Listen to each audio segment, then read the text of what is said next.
Mas antes, nós vamos à capital federal, vamos a Brasília, o João Pedro Melo está conosco. Finalmente a entrega da proposta foi depois do Acontece ontem, a gente até deu a letra aqui do que ia acontecer, né? Pegamos o Haddad na chegada no Ministério da Fazenda e já ia ligar, porque o presidente Lula tinha liberado para fazer a entrega ali do pacotaço do que precisaria ser passado para o Congresso Nacional, para o Senado e para a Câmara.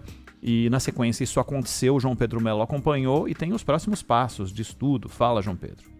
Depois da entrega ao Congresso Nacional, o governo federal espera que o projeto de lei que regulamenta a reforma tributária seja aprovado até o dia 30 de junho. O material detalha pontos como o patamar de cobrança de novos impostos, as alíquotas dos produtos da cesta básica e o cashback para famílias mais pobres. Outros itens tratados pelo Ministério da Fazenda dizem respeito ao chamado Imposto do Pecado, que trata sobre bebidas alcoólicas, refrigerantes e cigarros, mas deixa de fora os ultraprocessados. O secretário extraordinário da reforma tributária, Bernap, destacou que a alíquota da contribuição sobre bens e serviços e do imposto sobre bens e serviços deve girar em torno dos 26,5%. Então, no caso do IBS-CBS, critérios absolutamente subjetivos, algumas poucas hipóteses para o imposto seletivo. Com base nisso, foi feita uma estimativa de qual deve ser a alíquota padrão dos novos tributos. Como eu falei, na soma do IBS da CBS, essa estimativa vai de 25,7% a 27,3%, com uma média de 26,5%. Isso é da alíquota padrão. A parte principal da proposta, que trazia apenas linhas gerais, foi aprovada no ano passado. No ponto da cesta básica devem ter alíquota zero o arroz, o leite, a manteiga, feijão, raízes, café, além do pão, farinha de trigo, as massas e o açúcar.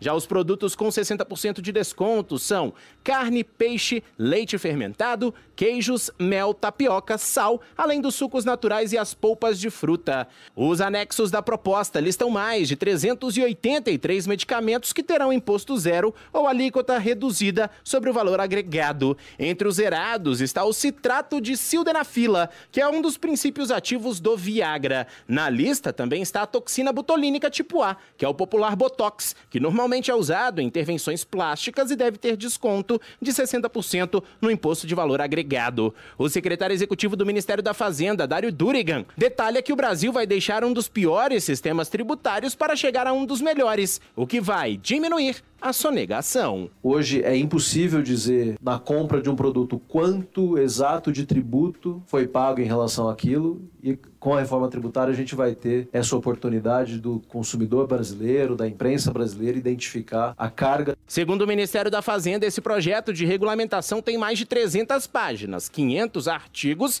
e mais de 8 páginas que revogam regras atuais. O cronograma prevê que a regulamentação será feita entre 2024 e 2025 e depois começa a transição dos atuais impostos para o modelo de valor agregado. Confesso a você, viu, Zaidan, que ouvindo a relação de mudanças que o João Pedro Melo trouxe para a gente, eu fico até um pouco perdido de tanta informação, tanta informação. Eu imagino quem criou e quem vai analisar e quem vai aplicar tudo isso. Tem o cashback da conta de energia, que pode chegar até 50% do tributo lá da conta de luz.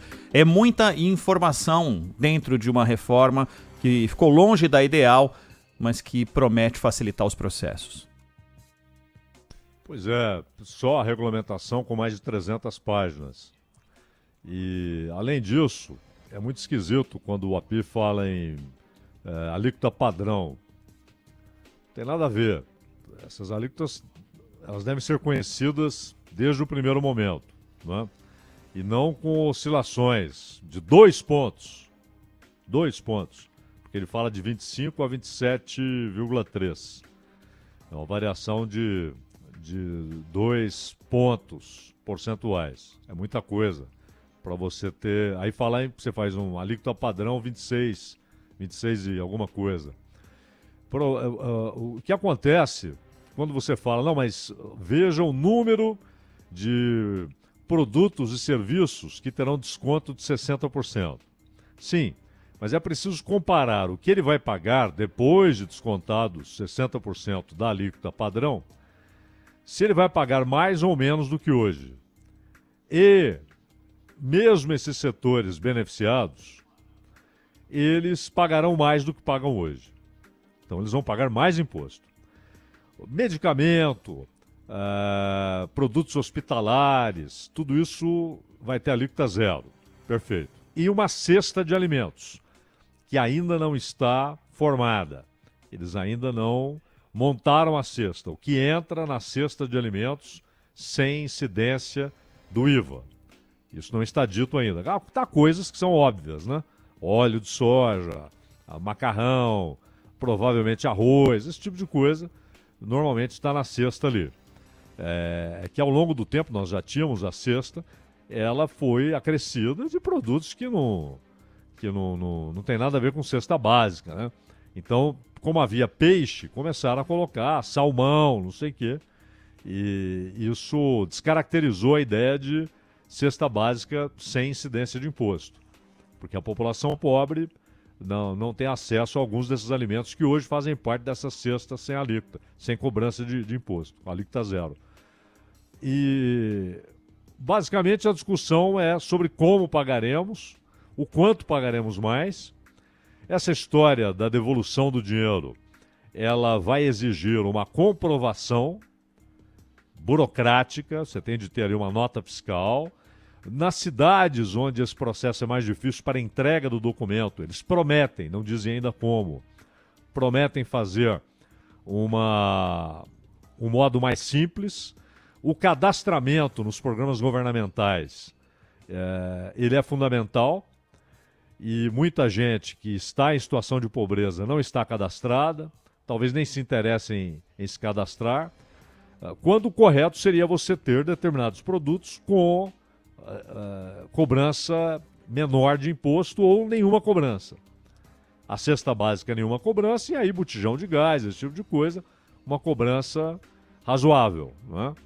E não simplesmente devolver o dinheiro, aumentar o imposto e devolver uma parte em dinheiro.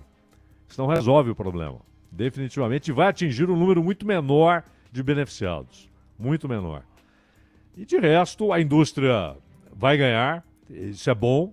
A indústria vai ter, se tudo correr de acordo com o planejado, ela vai ter menos impostos, ela vai ter uma carga tributária menor, mas essa carga não desaparece, ela é simplesmente transferida para outros ombros, os ombros do setor de serviços. A maior parte do setor de serviços vai pagar alíquota normal. E estamos falando da maior alíquota do mundo, porque se chegar a 27,3%, passa da Hungria e será a maior do mundo. O maior IVA do mundo. E é um IVA problemático, porque ele é dual. Você tem o IVA federal e o IVA de estados e municípios. E aí a problemática composição de um fundo para redistribuição dessa grana para estados e municípios. E quais os critérios? O critério não é contribuiu com tanto, recebe tanto. Você tem número de habitantes, e isso pode levar a problemas para as cidades mais pobres, para as regiões mais pobres, onde você tem municípios com população menor e problemas econômicos e sociais gravíssimos, né? Então, era preciso mudar, era. O nosso sistema tributário atual é nojento, é ridículo, é injusto, principalmente é injusto, além de burro. Ele é injusto. O problema é que há um desperdício, né, de oportunidade, porque construiremos um sistema tecnicamente melhor, muito melhor que o anterior, mas que ainda carrega esse problema central que é a injustiça, Ronaldo.